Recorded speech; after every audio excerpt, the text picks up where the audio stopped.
Assalamu alaikum, brothers and sisters. My name is Brother Ijaz Ahmed, and today I'm here with Brother Abu Ayoub. Together we are the Muslim Apologetics Podcast, and today we'll be doing something a little bit different. Today we'll be engaging with some of the predominant themes and arguments that have recently been used on the Divide and Line program by Dr. James White of Alpha and Omega Ministries. What we're basically going to do is to engage with some of the more frequent claims that he makes on that program. Brother Abu Ayyub? Assalamu alaikum, Ijaz, and thank you for joining me on this basic response to what James White has some arguments that he has consistently been making against Islam. So this time we're going to do something a little different, as Ijaz had said, and we're going to have a PowerPoint just to help us along with our argumentation, so we're not just jumping around. So I entitled this "Previous Faiths" by Abu Ayyub al-Hanbali.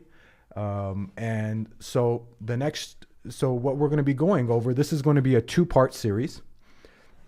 And the first three, we're going to cover three now, and then we're going to cover the next three afterwards.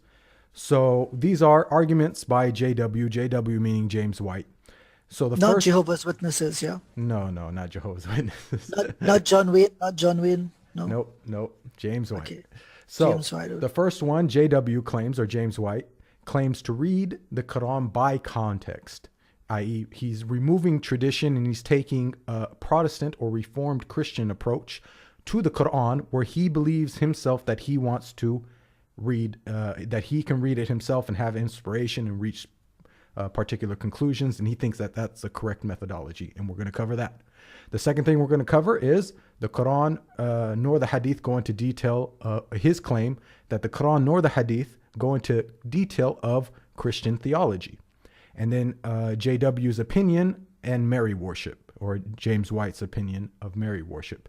And then the next episode you will find, for those who will tune in, so to speak, we're going to cover James White's blind spot on the story of the Christians of Najran, his belief that there is no connection between the Quran and the Bible, and his claims that the Quran's reference to the Gnostic Gospels is an invalidation of its truth, meaning that because the Quran has similar narrations to the Gnostic Gospels, that must mean it invalidates it, and we'll cover that in the next one. So, as for the first argument, James White reads the Quran by context, or claims to read the Quran by context, and that he removes tradition. So in his last dividing line, James White said he claimed that the Hadith is considered tradition to him in his interpretation, which is quite odd. And I'd like to note that no Muslim believes in this. So basically, by him doing this and him making this approach and making this claim, he's basically wanting to take a Quranist or Quran only approach when he in relation to the Quran, which is considered a heretical or a stray group in Islam. And we are not permitted to only base our beliefs on the Quran. It is based upon the Quran and Sunnah, right?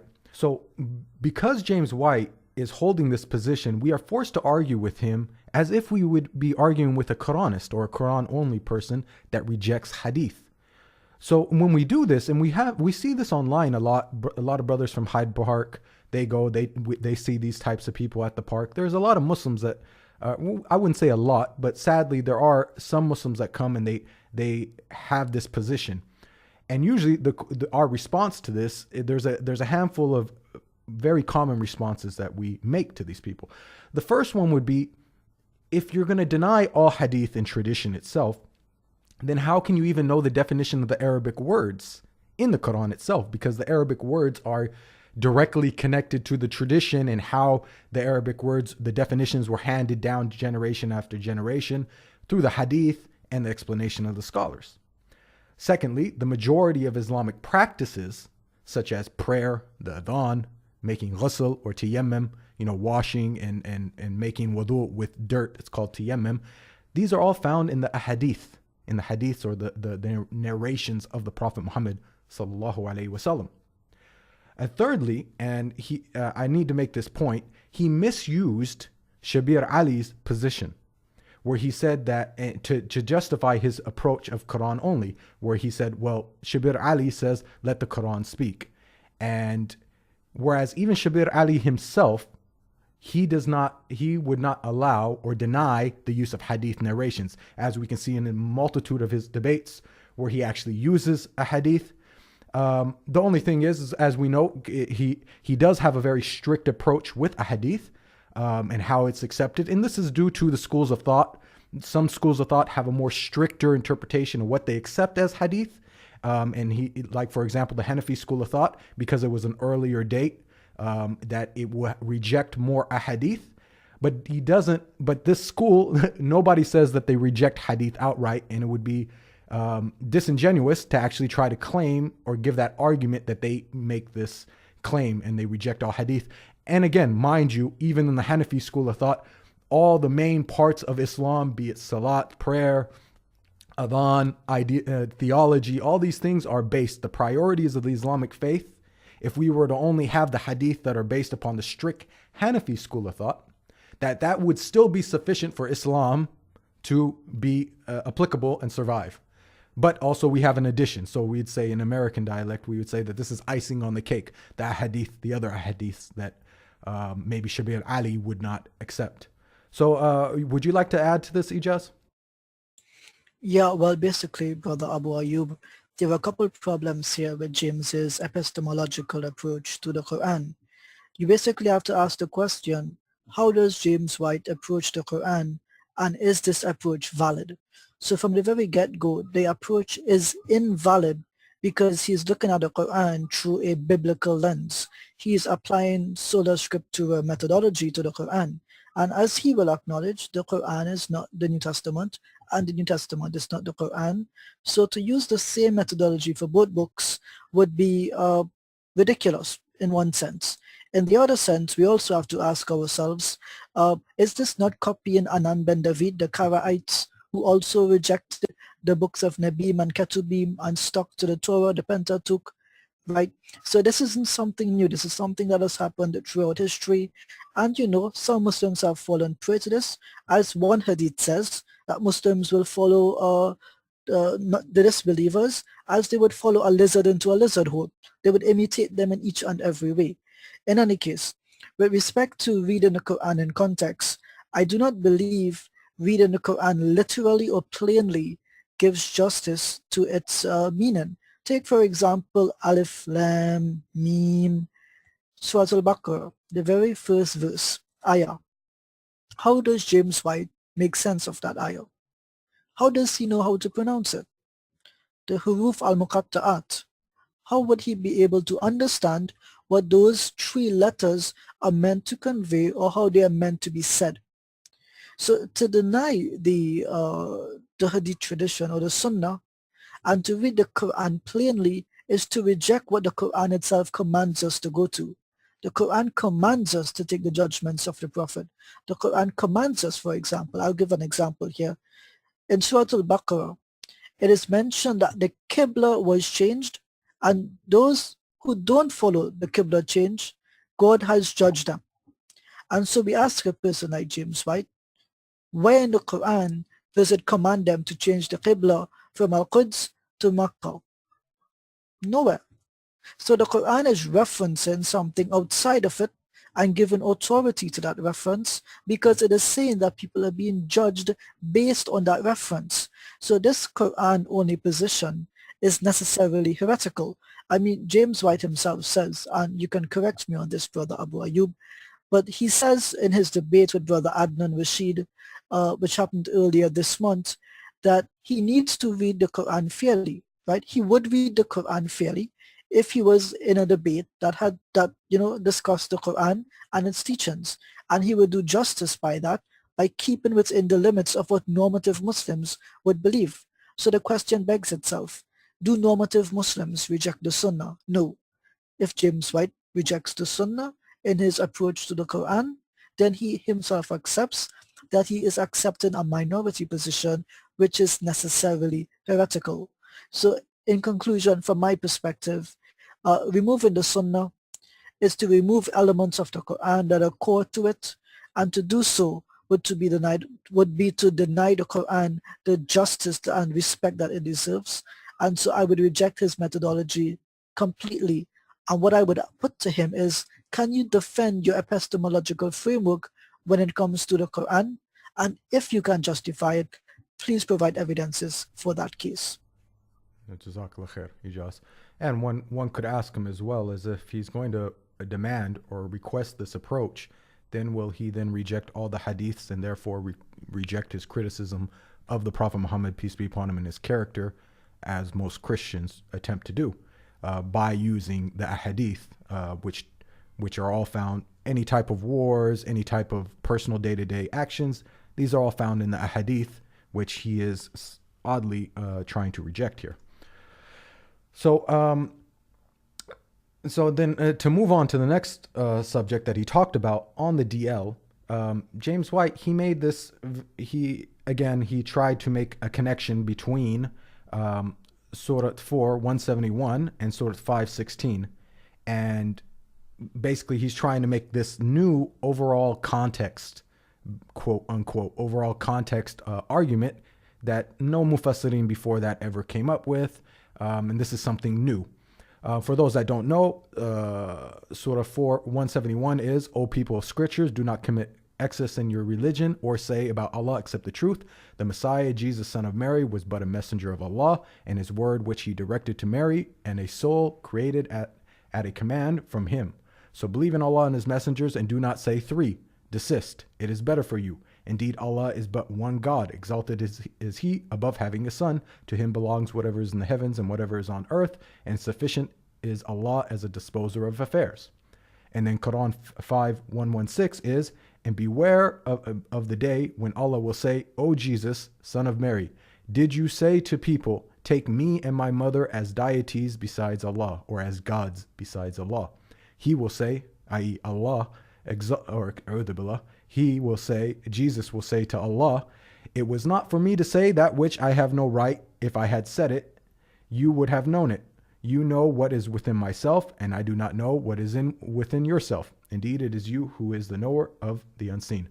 So what James White tried to do on the last DL show is he tried to say, well, because I want to make an overall context and a connection between these two statements, that don't say three has to be connected to, did you ask to take Jesus and Mary as gods besides Allah? Allah being the considered to be the father, I guess, in this equation.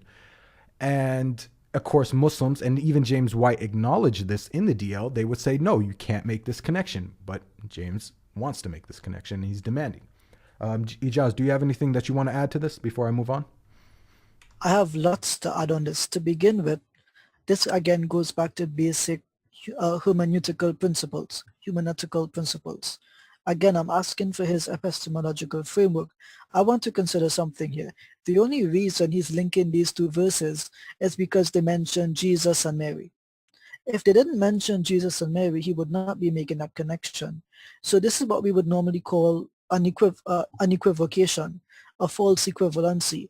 Consider the argument. If I said, if I said I believe in God, and then a Hindu said, I believe in God, can we come to the conclusion that we believe in the same kind of God just because we use the word God? No. That's a basic fallacy. That's equivocation. And so James has fallen prey, unfortunately, to this basic equivocation because he needs to create an error in the Quran. He can't allow the Quran to speak for itself.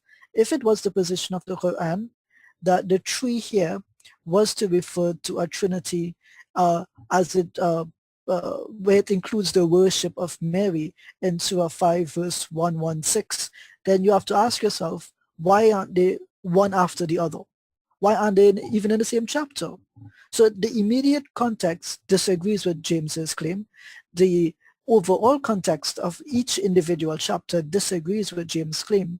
So the only reason I can possibly see here for him making a linkage is because it mentions Mary and Jesus. And so I don't find that to be a credible and scholastic approach to the Quran. This is something I would more expect from someone like Sam Shamoun. And I know that James disagrees with Sam on a lot of his interpretations and arguments. And so at this point, I would call James to remove himself from the level of Sam Shamoun's thinking and to be a bit more academic. That is what I would suggest at this point. And he would need to defend that this is not an equivocation at any point. Okay, Jazakallah khair. So, yeah, so on the next slide itself, I go down step by step of what's the problems with this. So now, even if we were to entertain James White's new tafsir approach, which this context type of tafsir is nowhere found in the history of in the understanding of the Quran or the attempts therein. So what we'd ask is, okay, if he is applying this tafsir approach, though, that you can make context, that if there's one area that's talking about something that you can automatically, it must be connected to another area that talks something similar, even if you don't have any other scholars beforehand that's making this connection. The question would be then are you going to apply this in all cases? If you're going to do this approach, as James White loves to say, let's have some consistency here. So the next question would naturally be, what is the overall approach of the Quran when it comes to describing religions that are opposed to Islam? Okay, and this is what I was mentioned in a previous video that I made with John that might have not have gotten through to James due to the other conversations and the long talk that we did have. But again, I'll reiterate it. What is the overall approach? If you're going to make this statement that it's we want to take the context of the Quran, or this is in my opinion an improper use of context. We would say just the overall application and tendency or consist of the Quran and how it addresses people. Context itself usually would be in matters of, you would have to use hadith to actually reference context of what is taking place around the Quran when this is brought down. That's usually the application that we use in context. So when the Prophet Muhammad ﷺ was receiving revelation about the Christians, the context was that the people of Najran were coming to him. But nevertheless, okay, so the overall situation, or the overall, we'd say, subject matter and approach of the Quran, what is it when it comes to describing the religions opposed to Islam? So and in my last video, I asked James, and I wanted him, for both of us, just to try to step back from the apologetics and view the Quran as a history book, or a claimed history book, as neutral historians. So if we were to look at that and we were to look at the context of the Prophet Muhammad's life, and this is the real proper application of context, the Prophet Muhammad, peace be upon him, his life, he was living in Mecca for 40 years before he received prophethood. He was living amongst pagan Arabs, okay? So as a neutral historian, we would assume that he would have known what is the religion of Arab paganism. There is no doubt about this. It would be very difficult to argue that he didn't, especially due to the fact that the majority of the Muslims that followed him were also ex-pagans. They were also previous pagans as well. So the question would be then, does the Quran go into detail about Arab paganism? This is the question. And the answer is no. It doesn't. If any group, before you get into Christianity, if there would have been any group that the Quranic context, in James White's use of the word, if it was to go into detail about a group, it would have had to be Arab paganism first. Yet we don't find this case. Why is that? Is that because the Prophet Muhammad, peace be upon him, wouldn't have known about Arab paganism? No, that would be very hard to argue. So then the context or the overall application of the Quran, or the trend of the Quran, is that it doesn't go into detail about faiths that it is in opposition with. Why is that? Again, I told James in the other video, it's because the Quran is not going to proselytize on their behalf. Instead, it's going to make very general arguments about monotheism, about God, and very logical arguments of, did you create yourself? Did you come from nothing? Do you think that the one who had created you in the first place couldn't bring you back to life? All these little, very minute concepts, but we don't have very detailed descriptions of what the history behind Arab paganism is, specifically in the Quran. Now, we do have somewhat of a description in the Ahadith, where we look at the story of Noah and this, the idols of Hubal, Wad, Nasr. There's a hadith that goes into description of what was the origin stories of this after Noah, in which the people came. There was very good, righteous people, and the people loved them. And then Satan came and told them to build a statue over the graves to remember the good deeds. And then after years and years, so on and so forth. But we don't have detail of their theology. We don't have detail of what they believed and the backstories of the other idols. There was 365 different idols around the Kaaba. We don't have details about all that. And then the next question would be, from a neutral historian standpoint, would we assume that the Prophet Muhammad, peace be upon him, who was raised around Arab pagans, and whose followers all made up of Arab pagans, again, would not have known in detail about the faith, theology, and the history of these idols? And the answer is an unequivocal yes, that they would have known about this, yet the Quran doesn't give reference to this. Would you like to add to this, Ijaz? I've listened intently to what you have said, and I largely agree with what you're saying. But I think you also need to include that, yes, the Quran, while it does not explicitly define the pagan theologies that existed in Arabia before the advent of the prophethood of Muhammad sallallahu alaihi wasallam, it does engage with some of their beliefs, right? In some means and ways, it does engage with their beliefs, and I believe Surah Al-Ikhlas directly addresses some of their beliefs regarding the nature of God. Does God depend on something? Does he need our worship? Does he need our sacrifices? Allahus Samad. It's absolutely clear. You don't need to interpolate anything beyond that, right? Who is God? The Quran answers that clearly. Say he is Allah. How many is Allah? One, right? So these ideas and concepts basically of the pagans before the advent of nascent Islam are basically what is what I'm looking here for? The what I'm looking here for is the Quran blankets them under the negation of La ilaha illallah. Yeah. It negates them completely. It takes them out of the what's the E word I'm looking for? Help me here, Abu Ayoub. It takes them out of the Millah? equation. Right. It takes them out of the equation altogether. The Quran blanketly denies them as being existent in any way. On the other hand, when you look at the Old Testament, it is seen as a henotheistic text, meaning that the God of the Old Testament, if we understand it as scholars understand it, it would seem to indicate that God is okay with other gods existing apart from him. But he is the only true God and all the other gods are false.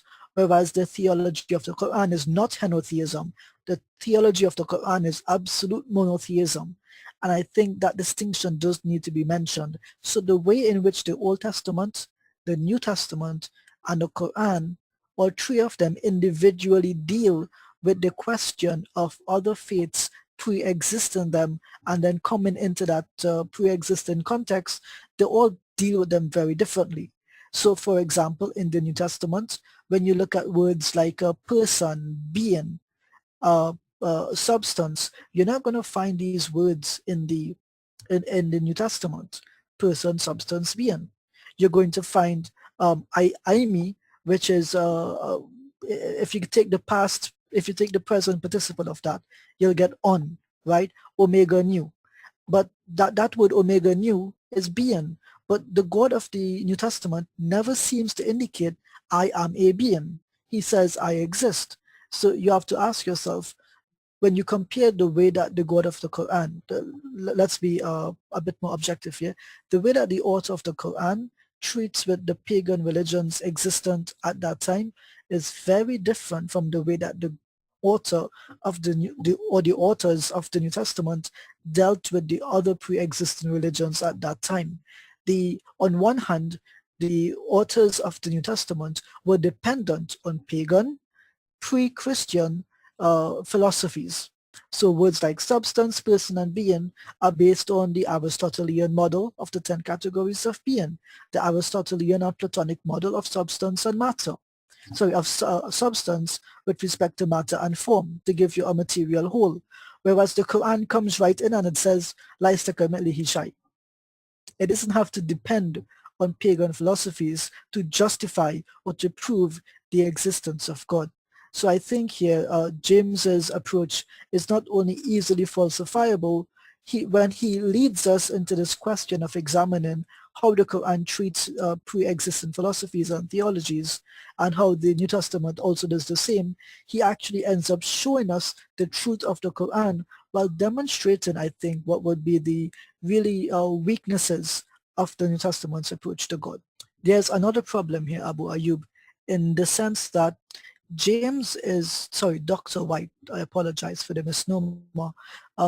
Dr. White is arguing that the Quran should reference and be in dialogue with the core beliefs of Christianity, while at the same time he needs to acknowledge that the New Testament itself does not engage with its core beliefs very directly. Like I mentioned earlier, you're not going to find the words substance, being, and person. So why does he expect the Quran to fulfill this criteria when his very New Testament does not? That does not seem to make sense to me. He's asking us for something that he himself cannot provide. And this burden of proof, therefore, is not upon us. The Quran has no reason to go into your core beliefs. All the Quran has to say is "Laisa kamithlihi shay," because guess what? The Quran considers all false gods to be false gods completely. It doesn't rank them, right? The Quran does not give importance to one false god over another. It dismisses them absolutely. And I don't think that Dr. White understands this core message of Tawheed as it is presented in the Quran. Yeah. I mean, I think that he does acknowledge it, but he only acknowledges it for his faith. And I was thinking about this earlier, trying to give examples to this. Let's just say, for example, the Marcionite belief, okay, where you had Yahweh, the God that created all of existence, but then he was a God that didn't get involved in creation. So he created everything, created the havoc, and then he stepped back and he didn't get involved with creation. So if James White, for example, was to approach a Marcionite, and they of course, just to continue the thought, they believe that Jesus is the one that's good, Yahweh is the one that was evil God, and then Jesus was the one that redeems the world, or what have you. So if James was to approach him, he would say, well, the text itself, even though it doesn't talk about your particular denomination, the text itself already refutes you, because we see in the Old Testament that Yahweh comes, he gets involved, he speaks with the prophets, so on and so forth, that there is a proof there where it already, even though it doesn't specifically talk about your denomination and your heretical group, that it refutes it outright. And also it refutes the other ones, according to him, the other Gnostic groups and what have you. So the argument that he's making here, he does understand the concept of an overall encompassing refutation based upon truth. And we call this in Arabic, it's called ithbat. So in for example, the shahada that we have, it's considered, or la ilaha illallah, that there's no other God worthy of worship except for Allah. This sentence itself is broken up into two categories. You have one that's called nafi, which is a cancellation or a denial. And then that's in relation to the shahada is la ilaha, or there's no other gods. It's an established denial. For instance, if you had a table, it's like throwing everything off the table. And then you have illallah, an established, and in Arabic it's called ithbat. That's an established truth. So that in and of itself, even that statement itself, is a negation of all other false ideologies that think that God can have a multitude, have a group. Either it be paganism, ancient paganism, where they're up on, some type of mountain where they're all together as a group, or it be somebody that's trying to say that there's one God, but then multiple persons. There's one singular God, and that's it.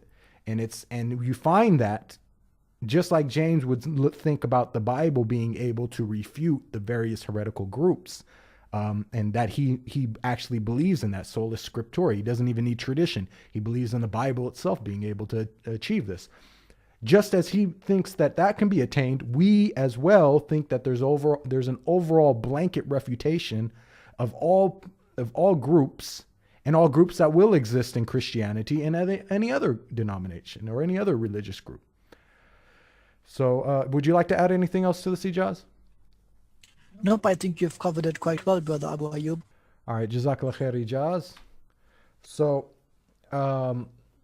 the next one is the next argument that he has, or the next question we have, is basically what is James White saying? Okay, so basically his argument, if we were just to break it down in its most simplest of terms, we'd have premise one, where he's saying, if a book is to be from God, it must go into detail about the other faiths it's refuting or presenting.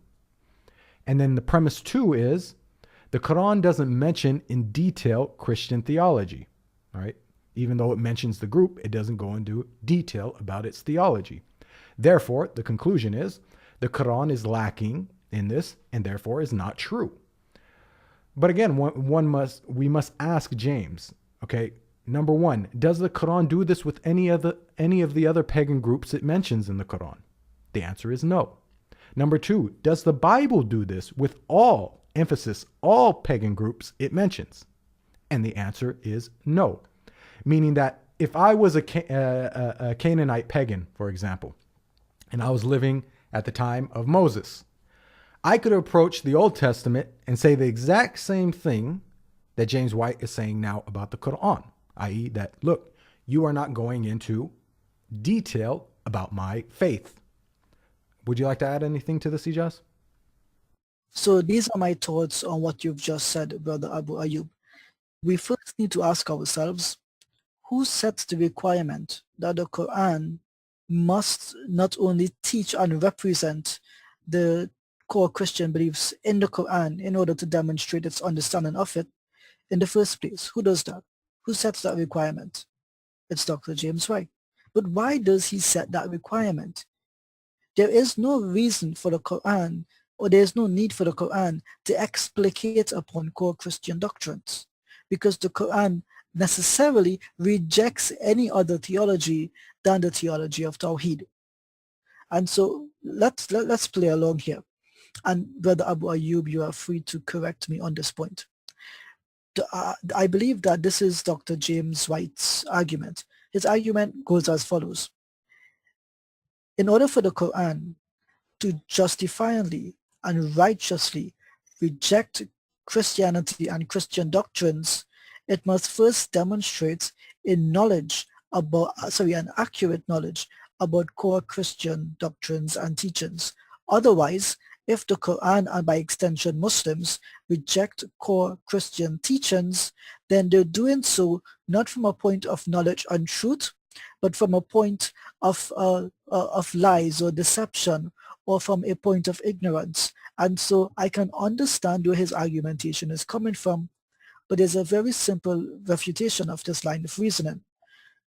To begin with, like I mentioned earlier, the Quran does not need to demonstrate a vast knowledge about Christian beliefs. There is no requirement for that. What the Quran has to simply demonstrate, and this applies to all religions, is that the theology taught by others is insufficient, illogical, and therefore unrighteous, and therefore not the truth. So this is what the Quran does. The Quran sets a standard that's applicable to all faiths in the world, because there's not just a Dr. James White of Christianity. There's a Dr. James White of Obia. There's a Dr. James White of what we call here spiritual Baptists, where they have syncretic African beliefs with traditional Christian beliefs. Yeah, there'll be a Dr. James White of Hinduism. There'll be a Dr. James White of Buddhism. I can go on and on and on. And so the Quran does not need to argue this ad infinitum, as he himself mentioned in his debate with with Ustad Adnan Rashid recently. He said the Quran is only 53% the length of the New Testament, if that much. So the Quran, in its argumentation, is succinct and it's direct. but it has a lot of depth. I'll give an example. Surah Al-Ikhlas, those 4 verses by themselves negate all other theologies absolutely. It negates them and it demonstrates them as being illogical. I'll take, for example, uh, uh, Allahus Samad. Now, this verse 2, it indicates to us that Allah does not have needs, but everything is in need of Him. That immediately rejects the Christian concept of God, where God, based on the Platonic Aristotelian metaphysics about about a being being both a substance and an excellence, meaning that God, who is a being, can exist within another substance. That is, for example, God can exist within flesh. God can exist within wood. God can exist within air, right? God is immanent. So this is the underlying philosophical and metaphysical basis for the Christian concept of God. And what we find in the Quran is with one sentence, Allahus Samad. That's it, full stop. It necessarily rejects a simple a belief required for Christians that God can be immanent. Same thing with Isa Kamelihi Shai, right? So the Quran in these verses, not just in Surah Al-Ikhlas, but Surah 42 verse 11 as well, it simply means that the Quran negates these points, negates these other theologies in 4 simple lines. It does not need to have an entire book and be an encyclopedia on other theologies. All it has to do is demonstrate their weaknesses, and in that reasoning, by demonstrating their weaknesses, it demonstrates their falsehood. And that's all. So these goalposts that Dr. White have set up are A, insufficient, B, illogical, and C, it's more about him trying to shift the burden of proof on Islam rather than demonstrating his burden of proof for the truth of Christianity from his own scriptures. And I would call him to account for that. Okay, Jazakallah khair. And yeah, that's and in relation to him actually asking or requesting from Muslims and not being consistent himself, one must ask, is this fair? Are you even, I mean, in all truth, are you really looking into your own Bible and applying this as well? As I stated before, Jazakallah khair, Ijaz, for making these very good examples that you presented, that there are many different types of James Whites. There's the James White in Hinduism. There's the James White, and that will ask the same types of things. There's the James White in the Catholic Church that will ask, and when we're saying James White, the person that's presenting the same argumentation as him. And as I stated before, there would be the James White during the time of Moses in Canaan, in the land of Canaan. So if we were to look at the Old Testament now, and the belief, now as we know, Moses went into the land of Canaan, and these people were pagans, okay? So we look in the book of Judges, right? 10:6. The people of Israel again did what was evil in the sight of the Lord and served the Baals, or Baal. I'm going to say Baal, just regular without stopping and making the emphasis. And I can't pronounce this word, the Eshtaroth, the gods of Syria, the gods of Sidon, the gods of Moab, and forgive me if I don't pronounce some of these right, the gods of the Amorites, the gods of the Philistines, and they forsook the Lord and did not serve him. Now, so for example, in Judges here, we have an explanation of a group that is going astray. God is referencing a group, a heretical group, a pagan group, and yet we do not know the backstory of them. We don't know their theology. All we know is that they're pagan, right? There's just a mention of them and that they're pagan. But actually these, according to Canaanite mythology, the background of these we can find in other texts, and historians have actually more detail about what was the story behind this. So for example, in Canaanite mythology, Baal, again, I'm going to say Baal instead of Baal, was the son of El, the chief god, and Asherah, the goddess of the sea. Forgive me if I don't pronounce the names right. Baal was considered the most powerful of all gods, eclipsing El, who was seen as rather a weak and ineffective. In various battles, Baal defeated Yam, the god of the sea, and Mot, the god of death in the underworld. Baal's sisters' escorts were Ashtoreth a fertility goddess associated with the stars, and Aneth, a goddess of love and war. The Canaanites worshipped Baal as the sun god and as the storm god. He usually is depicted holding a lightning bolt, who defeated enemies and produced crops. Now, do we have anything of like that in the Old Testament? Do we have this backstory? No, we don't. All we have is a specific, very general reference to them. So the question would be, why doesn't the Old Testament go into detail about their theology? Why doesn't it reference them? Why doesn't it talk about this story and how illogical it is that gods are fighting one another? It doesn't have this, right? Yet this group is considered to be astray. And yet God condemns them, or the God of the Bible condemns them. And just to continue, they also worshipped him, the Baal, as a fertility god who provided children. Baal worship was rooted in sensuality and involved ritualistic prostitution in temples. Again, we have nothing of this. All we have is the child sacrifices, a quick reference to an act of worship that they have that is considered to be, horrendous. So at times, appeasing Baal required human sacrifice, usually the firstborn of one making the sacrifice, which is found in Jeremiah 19. The priests of Baal appealed to their god in rites of wild abandon, which included loud, ecstatic cries of self-inflicted injuries, which is found in 1 Kings. So again, the question is, why doesn't the Old Testament explain why did they do these practices? We have a small reference to them, but we don't have an in-depth reference to their theology or anything else like that, right? And we find that in the Bible, in the Old Testament, that there was, depending on the region in Canaan, Baal had a different form. It had a different reference to it. The word was even used differently in the Old Testament. So Baal proved to be a highly adaptable god, according to the Old Testament and according to historians. Various locales emphasized one over the other in his attributes and developed special denominations of Baalism. Here are a few examples of such localized deities from the Bible. We have Baal Gad, the Lord of good fortune, which is found in Joshua 11. We have Baal Haman, and again, forgive me if I don't pronounce these right. We have the Lord of wealth, which is found in Song 8:11. We have Baal Hazor, or Baal's village, an actual area that's in 2 Samuel. We have Baal Meon, the Lord of the dwellings, found in Numbers 32. We have Baal Peor, the Lord of the opening, found in Deuteronomy 4. We have Baal Tamar, the Lord of the palm trees, found in Judges 20, and others. Okay, Ijaz, so before I continue on to the next slide, do you have anything that you would like to add to this? Well, an interesting thought occurred to me just now. If you recall, I told you what Dr. White, sorry again, forgive me, Dr. White. I explained to you Dr. White's thinking. In order for the author of the Quran, as he would put it, to reject Christianity, they have to first demonstrate a complete knowledge of what normative Christianity is.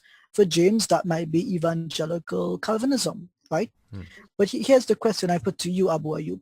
Didn't you mention that James White took a Quranist approach to Islam? Yeah.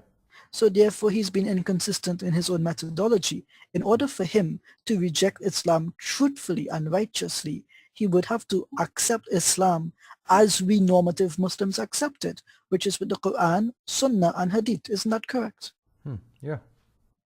So the question begs itself, why does he hold that standard for others and not himself? Why does he hold one methodology for the Quran when it's not the methodology that the Muslims would accept? This would therefore mean, using his own reasoning, that he's not rejecting Islam righteously and truthfully. So perhaps these arguments about Islam from him are a calling out by him for the truth. That's what I would suspect. Yeah, maybe. But okay, so to continue with this thought as well, when we move to the New Testament, now there's one of the gods that's found in the New Testament that's known as Beelzebub, okay, which comes from the original term in Hebrew, which is Baal Zebub, right? So it sounds the same, but it's a little bit different. And this comes from the name of Baal, who was worshipped at the Philistine city of Ekron. Baal, under this aspect of worship, was viewed as the producer of flies and therefore able to control this pest so common in the East. In 2 Kings, the term is translated as the Lord of the Flies. After a time of the Philistines, the Jews changed the name to Beelzebul, as used in the Greek New Testament, meaning Lord of Dung. This name referenced the god of the fly that was worshipped to obtain deliverance from injuries of that insect. So some biblical scholars believe Beelzebub was also known as the god of filth, which later became a name of bitter scorn in the mouth of the Pharisees. As a result, Beelzebub was a particular contemptible deity, and his name was used by the Jews as an epithet for Satan. The term was first used by the Pharisees in describing Jesus in Matthew. When we're looking at the New Testament now, we see that this term, Beelzebub, the first time it was used by the Pharisees in describing Jesus in Matthew 10:24-25. Earlier, they had accused Jesus of casting out demons by the ruler of demons, right? By Beelzebub. Matthew 9:34, referencing Beelzebul, and then Mark 3:22 and Matthew 12:24. Now, in Matthew 12:22, Jesus healed a demon-possessed man who was blind and mute. As a result, all the people were astonished and said, "Could this be the son of David?" But when the Pharisees heard this, they denied that this could be a work of God, but instead declared it is only Beelzebub, the prince of demons, that this fellow drives out demons. Matthew 12:23-24. In Matthew 12:27, Jesus calls Satan Beelzebub, linking the devil to Baal-zebub, i.e. the Philistine deity in 2 Kings. The Baalim of the Old Testament were nothing more than demons masquerading as gods, and all idolatry is ultimately devil worship. 1 Corinthians 10:20. Now, of course, in Corinthians, they have to make this fix, so to speak, of saying that, well, all the idols were demons masquerading as gods, but we don't find this in the Old Testament, and nor did they believe this.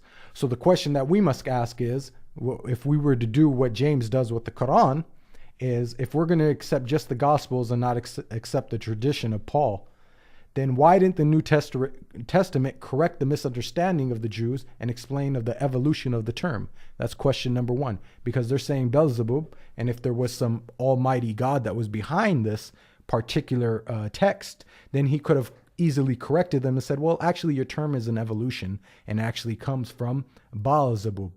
So there's another point that I'd like to make as well, is that James is basically, he's negating the validity of the Quran based upon the similarity between the Quran infancy narration of Jesus or representation and the Gospel of Thomas. And by doing that, he's saying that, well, this must mean that because the Gospel of Thomas, by the early church fathers, is considered to be, number one, a heretical group. And again, this somewhat goes against his whole theology of sola scriptura. He's basing it upon church fathers and tradition. But nevertheless, we'll set that aside until later.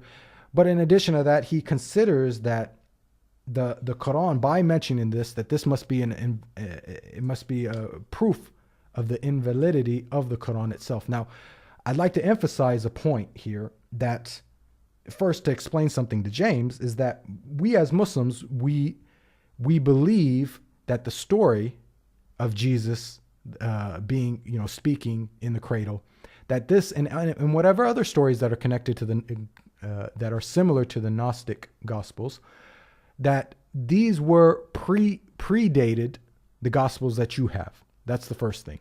That this actually, to us as Muslims, this actually did take place. Therefore, that story would have been around. And even though there might not be any physical text of it as of today, for you to make that argument that just because the Gospel of Thomas had borrowed from a possible original story, and that you date it based upon the language, that it could be in the 2nd century, that must then negate the Quran, and that yours is the correct version of it, that goes against your whole interpretation or your whole approach of your Bible from a number of different standpoints. Your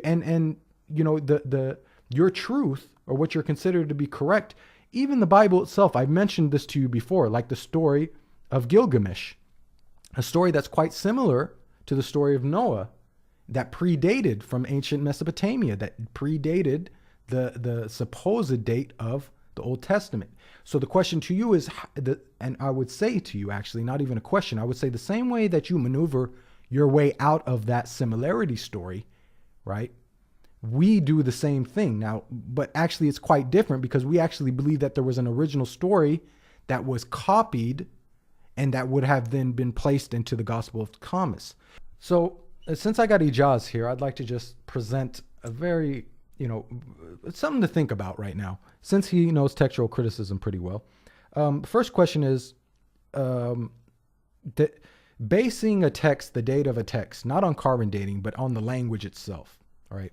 Can you explain to us what this means? That's the first thing, right? What is this approach or science in biblical study, in the history, in the text, and the dates of it?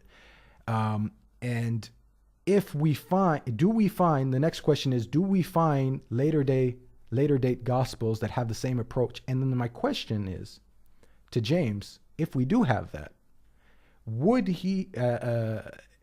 that be fair then to assume, if we only had that text, that must mean that it was only in that date and time, and that any other previous gospels would have to be negated or wouldn't have existed? I'm speaking in theory right now, but you understand what I'm trying to lay out here? Yeah, I do. Okay, so go ahead and complete the thought for me, if you will.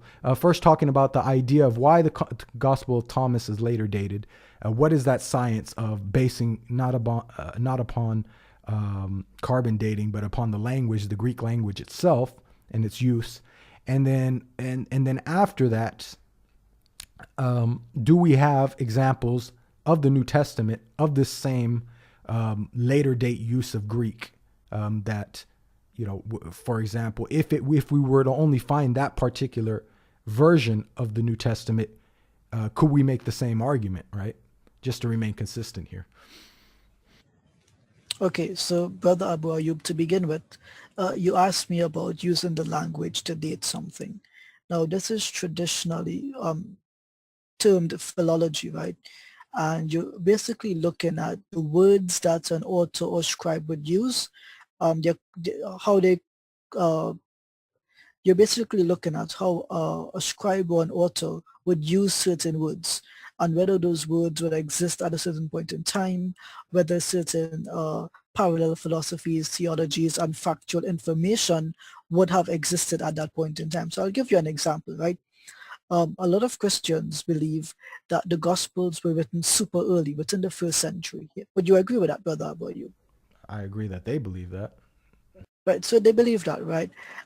But here's the problem. We can actually find information that demonstrates to us that the author of the Gospel of John was A, not native to Judea, and 2, that he lived quite a significant time after Jesus and the disciples. He most likely never lived during their lifetime. And I'll give you 2 really quick and easy examples, right? So the first example is from John chapter 1, verse 44. So this is referring to the town of Bethsaida, near Galilee, or in Galilee rather. In this verse, John chapter 1, verse 44, it refers to the hometown, Bethsaida, of Philip, Andrew, and Peter as a city or a town. But at the time of Jesus, it was still a village. It had not yet become a city. So I want you to ask yourself a question. If I'm living at the time of Jesus and I'm speaking about the time when 3 strangers become disciples to Jesus, and I'm speaking about their home address, would I not know the difference between a village and a city? If I'm speaking in the past, I'll refer to it as a village. But if I'm writing at the time when it's considered a city or a town, and I write town or city, then it demonstrates I don't have knowledge about them, where they came from, and I was not contemporaneous to their time. Does that make sense to you? Yeah. It's a lot like saying that you belong to the British colony of Trinidad, right? But today we live in a republic. If I use the word republic and I claim that the republic existed 200 years ago, you would know that I was writing as a modern author, that I was not an earlier author, correct? Yeah. Right, so simple logic, right? But there's even easier examples. For example, I believe it's John chapter 5, and there's verse 2. And in verse 2, it mentions a certain pool. Now there is in Jerusalem near the sheep gate a pool. The problem here is that at the time of Jesus, there was not one pool, there were actually two pools at this one location. Does that shock you? Two pools at this one location via the excavation of the White Fathers. So whoever wrote this text did not exist at Jesus' time, because at Jesus' time, there would have been two pools, not one. So this person was writing at a time where there was only one pool, and that one pool only existed in that sense after Jesus. So we can use these simple ways to demonstrate that the author or the authors behind the Gospel of John are not contemporaneous to Jesus. What we can also demonstrate is that if the disciples read this in John chapter 1, that they lived in a town instead of a village, do you not think that they would correct it? If they were being told that they came from something that they did not come from, if they cared about the truth, what would they do? They would correct that person who wrote that. This therefore demonstrates to us that no one with immediate knowledge of the disciples or the disciples themselves had access to this Gospel of John. And that is because it was not written at that time. And if it is the case that it was written at their time for the sake of argument, then it would mean that they were willing to accept false information. They were willing to provide false information about themselves. Therefore, their own testimony about Jesus must be rejected. Does that make sense to you, Brother Abu Ayyub? Yeah, it does. It does. But now let's go to the Gnostic claim then. See, in Christianity, they put these goalposts, right? So for someone like James White, he hears the word Gnostic and he immediately assigns them to the 2nd century. There's no possibility for them to exist within the 1st century. But you read John chapter 1, don't you, Brother Abu Ayyub? You read the Johannine prologue, right? So there is something called Gnostic dualism, right? Where they believe in the flesh and they believe in the spirit. And John chapter 1, the prologue, I think up to verse 14, it specifically uses Gnostic language, as pointed out by John Boltman in his commentary on the Gospel of John, again, using the same science of philology. Now, on the other hand, let's give an easy example here. So you have John 1, John 1, 14, to demonstrate that it uses Gnostic language. What we can also demonstrate from this is that if that was written in the 1st century, then by very virtue, it would mean that the Gnostics existed in the 1st century, therefore rejecting the idea that they all must be relegated to the 2nd century, which James White espouses. Isn't that correct? Yep. So it's proof by contradiction, using his own reasoning against him. On the other hand, there's even a third possibility here. And forgive me if I'm going into too complicated material or if you think it's unnecessary. But this last point is significant for me. People like Dr. White would naturally believe that the author or the authors behind the Gospels were inspired by God, correct? Yeah. Now, how is it possible for him to believe that the authors were inspired by God? And in this case, he would believe it's the disciple John. But on the other hand, at this exact same time, believe that there were people writing earlier creeds and using them in those same documents. Consider the option here. Either it is that he accepts philology, the science of philology, which is that you can identify certain verses within certain chapters of certain books in the New Testament to be added by a scribe or by a different author. So that assumes a purely human basis. That assumes a human development behind the scripture. So for example, he says the Common Christi is an early creed. That means he accepts the science of philology. But then he goes on to argue he believes that scripture was inspired by God. So this is what we call cognitive dissonance. And at one time he's accepting that there's a human hand of development, and on the other hand he's accepting that there is only a sole author guided by the inspiration of God. So we don't have to go very far to demonstrate that the ideals behind criticizing what the Quran says are demonstrably falsifiable on the other side. And I hope I've answered your question there, Brother Abu Ayyub. Yeah, you did. Jazakallah khair. All right. So then the next segment of our discussion, we're going to go to James White and Mary worship. So James White will argue that in 5116, where Jesus will be asked, did you say to the people, take me and my mother as deities besides Allah? That this must mean, must be a falsehood because it doesn't address the main body of Christianity that was present at that time. Now, James White will not admit this, but to argue the validity of a Christian group based upon the numbers and what was practiced by Rome at the time, or the Byzantine Empire at the time, goes against the core doctrine of Reformed theology, or sola scriptura. I reiterate that the core idea of the Reformation is that you specifically focus upon the Bible, and to use anything outside of that as a proof of the validity of a doctrine is in and of itself contradicts the idea of sola scriptura. So for him to for him to point at the 7th century and say, well, the main body, that Rome, the main Christians were all Catholics at that time, goes against the whole core concept of the Reformation itself. He's contradicting himself. Again, so I'm going to explain here in the slide. For those that don't know, Protestants or Reformed Christians believe that for centuries, the main body of the church went astray with a practice known as sacralism, which is when the church and state are combined in such a way that one inevitably changes the other. This is essentially the whole core criticism of the Reformation, yet James White wants us to apply this in relation to Rome during the time of the Prophet Muhammad sallallahu alaihi wasallam. So one must ask, does James White now argue that the true version of Christianity was being applied by the Byzantine Church in the 7th century?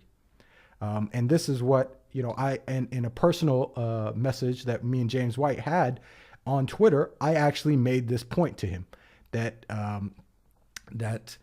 he basically denied the possibility of any underground movement of Christianity at that time that might believed in Mary worship, based upon the fact that the Byzantine Empire at that time didn't believe in such things. So I told him, I said, doesn't this really contradict, the core theme of your whole theology of what you believe in?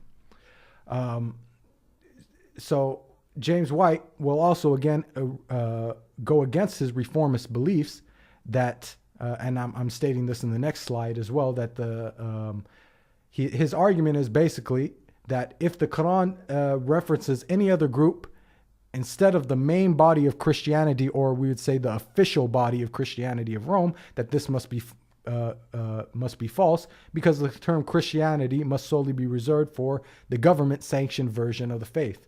Now, does James White really believe this? Ijaz, do you think James White believes this? Well, Abu Ayoub, here is the problem, right? I believe there is a series of books written by Jaroslav Pelikan, where he goes through the early history of the church. And so he goes by error by error, basically. And what he mentions is that what we know about the early church is that there were many diverse beliefs within it. There was no one singular Christianity. What we know as normative Christianity today was as a result of an incremental developing process. I'll give you an example, okay? The idea of the canon.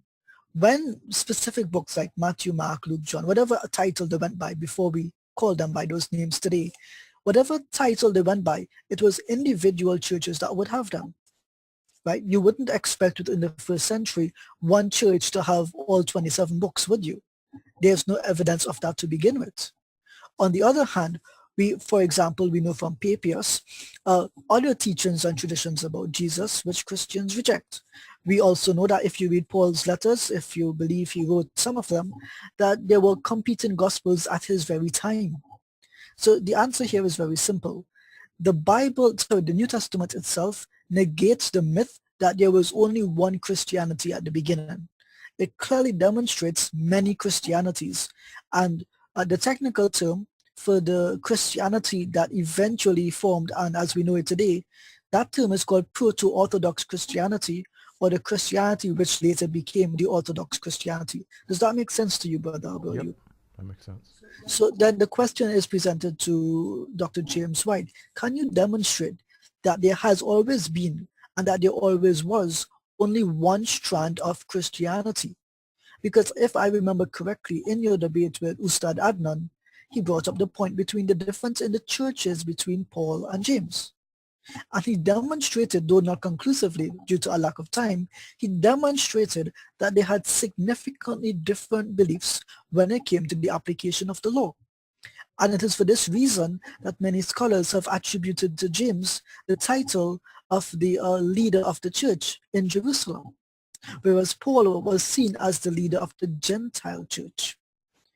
We can even look, for example, within Paul's own letters, if you accept that he wrote them, that the dic root, the delta iota kappa, the word for righteousness, this has evolved over time as his own views about righteousness evolved.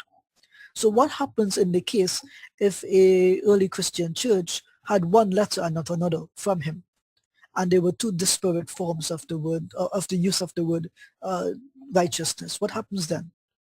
They would have two competing theologies, two competing soteriologies. So I think what Dr. White here is arguing is basically a straw man, that and there is no fundamental basis for it in history or in reality as I perceive it. Yeah. And to continue on that point, so as the slide that I have here, James White will also deny that such groups as the Coloridians. So James White, he believes that this group died out based upon the testimony of Catholic historians. So it was in the 4th century, then it died out, supposedly.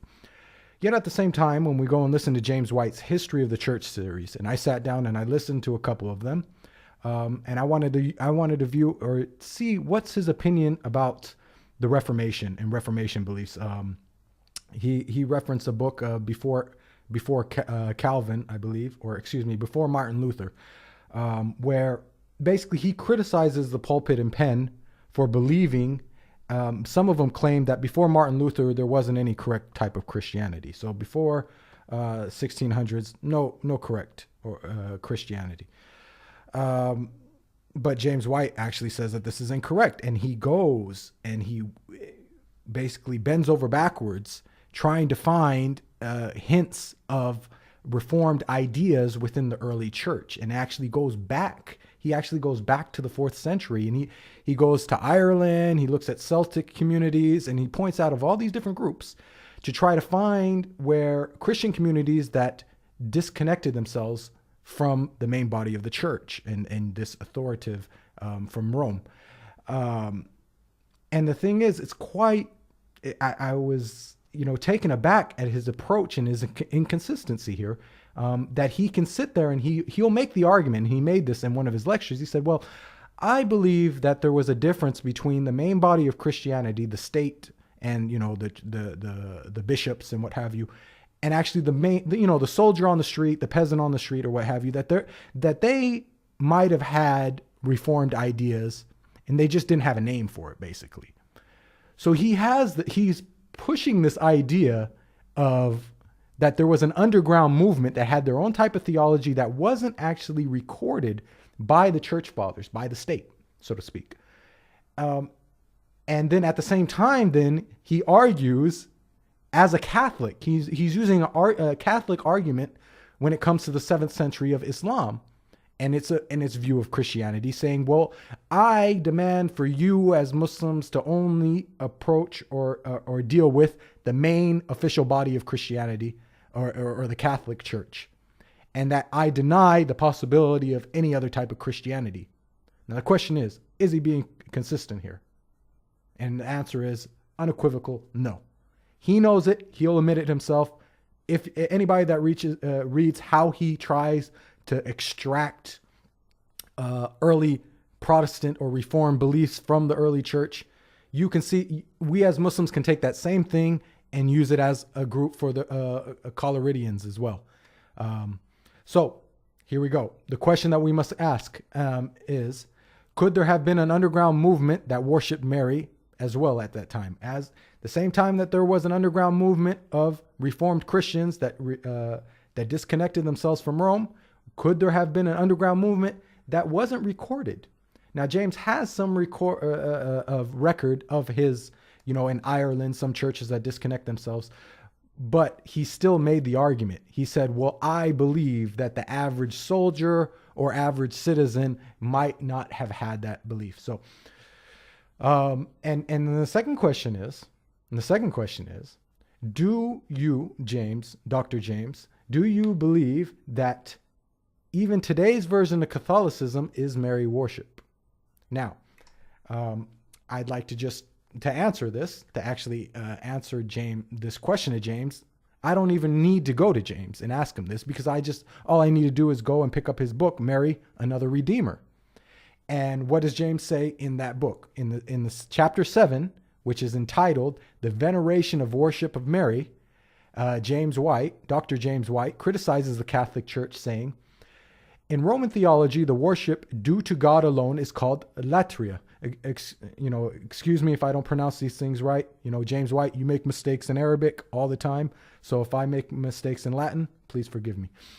So he says, in Roman theology, the worship due to God alone is called latria. This kind of worship, we are told, is never to be given to the saints or even to the Virgin Mary. But there is another kind of religious attitude, veneration, which is described by the word dulia. Again, forgive me if I don't pronounce this right. This, we are told, is not worship as due to God alone, but is a lesser form of honor and can be given to saints and to Mary. Now, what he's basically doing right here is James is laying out the Catholic argument. So does James think that they're right in this particular argumentation of theirs? He later states in that chapter, the claim must be examined in the light of God's words, and when it is, it fails the test. The Latin word latria and dulia can both be traced back to the scriptures and the Greek words from which they are taken. And when we examine these words, we discover that they are closely related. In fact, they are used synonymously when speaking of one's worship or service of God. And when we trace their use back to the Old Testament, we discover that, in fact, they both are used to translate a single Hebrew term, the very term used in the commandment found in Exodus 25. You shall not worship them or serve them, for I, the Lord your God, am a jealous God, visiting the iniquity of the fathers on the children, on the third and the fourth generations of those who hate me.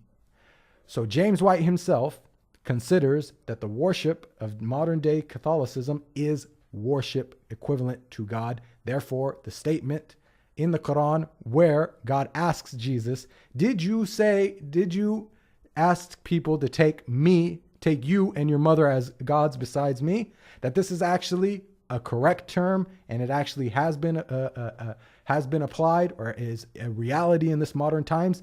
And James White himself has said that and has said it in his book. Would you like to add anything to this, Ijaz? I'm good. All right. So, in conclusion, even though James White believes that this misunderstanding was a later day introduction into the Catholic Church, he still identifies that the general uneducated population still could have assumed Mary worship even in the early church. This could have been due to a number of factors, either theological or even just simple over-veneration of saints, which was part and parcel of the Catholic Church for ages. Note, the Quran never negates the possibility of the Catholic saints as well being considered as having been worshipped as partners besides Allah. The story of Jesus was in relation to his near family, but the Quran and the Hadith both emphasize that anyone who is prayed to for forgiveness and other acts solely for Allah is considered as a god besides Allah. So, for example, we have the story of the Pharaoh, right, where he considered himself as a god. And we have other stories as well in the Quran, and we have descriptions in the Hadith where people are going to be guided by their leaders. The Prophet ﷺ said that the Jews and Christians took their rabbis and monks as gods besides Allah, and one of the companions said, we didn't take them as gods besides Allah. And the Prophet ﷺ responded to them that because you considered permissible what they considered permissible and considered impermissible what they considered impermissible, and basically the sub note in this is that they're knowing that they're doing this, that then therefore you took them as gods besides Allah, gods, and this is an act of worship as well. So there are different types of worship as well in the Ahadith, in the Quran, in the Sunnah. And I know James White is going to respond to this by saying that, well, in Islam, there's some traditions where they, might pray to somebody in the grave or what have you. First and foremost, in the Quran and Sunnah, there's nothing that says that this is permissible. But even in relation to the Sufi tradition, where they do speak to Muslim saints in the grave, even in that, even though me personally, I don't agree that this is correct, even in that, they are asking them to ask Allah. So it is not that they're giving them sole power that would be of Allah's power, because we believe that the people in the grave can actually do hear you. So this was a misunderstanding within the Islamic faith. And for those people that do actually fall astray and might do paganism, actual real life paganism, where they go to graves and they ask them and they seek blessings from them or what have you, these types of things are a very minute group within Islam. And to point to them and to use them as an example would be like for us to use an example or criticize Christianity by pointing towards Mormons or any other type of group that has gone astray within Christianity. That this is a small minority within the faith. The main body of Islam does not accept this. And to conclude on that, the idea of I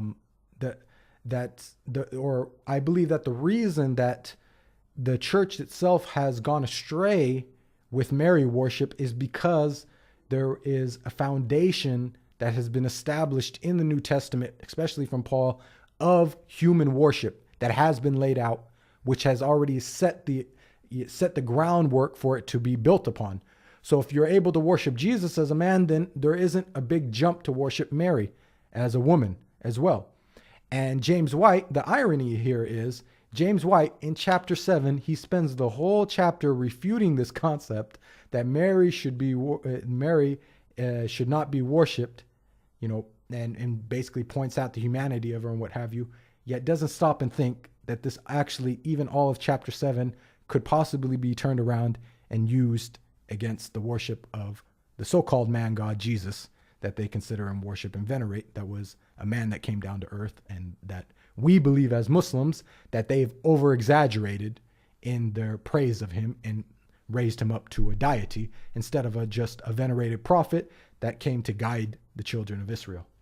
Would you like to add anything to this, Ijaz? No, Brother Abu Ayoub, you made a point previously where you read this quote from James White's book, Dr. James White. In the Mary Another Redeemer book, he mentions, in Roman theology, the worship due to God alone is called latria. This kind of worship, we are told, is never to be given to the saints or even to the Virgin Mary. But there is another kind of religious attitude, veneration, which is described by the word dulia. This, we are told, is worship as is due to God alone, but is a lesser form of honor and can be given to saints and to Mary. Well, Abu Ayyub, if you know what abstraction is, if you read this passage that I just quoted from James White and you compare it to his version of Christianity, there's an obvious problem here. The word latreo in Greek only refers to the Father in the New Testament, only. And the word obeisance or proskuneo is used as worship for Jesus, but just as dulia can be used as worship for God alone, but can also be used for honor, so is the word proskuneo. So in this, all you had to do in this passage from Dr. James White is to replace the word Virgin Mary with the word Jesus and replace the word God with Father. And what you have here is the exact same sin that Dr. White is accusing the Catholics of he is committing with respect to Jesus and quote unquote the Father in heaven. Wow. Well, that was, I think that me and you, we've laid out a couple of arguments. We still have other arguments, but I'd like to hear, hopefully we'll hear back from James on this. So is there anything else that you'd like to conclude with, Ijaz, before we end this podcast? Yeah, what I would say is that there is no need for Dr. White to respond, because whether or not he responds, there is no need for him to respond. What I'm trying to say is that we've put our case out and we've responded to his claims. It's now his onus to be responsible towards Islam and, engage with us in a matter of good faith. We haven't done this out of malice or hate, but when someone speaks about Islam, we as Muslims have a right to judge and reckon what they have claimed about our Islam. And likewise, he has the right to criticize us for what we say about Christianity. So whoever's listening to this podcast, there may not be many of you, but the point still stands. We have a right to critique each other's understanding and perception of each other's faith. And I hope that when you walk away from this recording, that you leave it with a sense of greater knowledge and understanding of God. Jazakallah khair. So I thank everybody for listening, and inshallah we'll continue on with the next three points inshallah in a few days. So assalamu alaikum wa rahmatullahi wa barakatuh.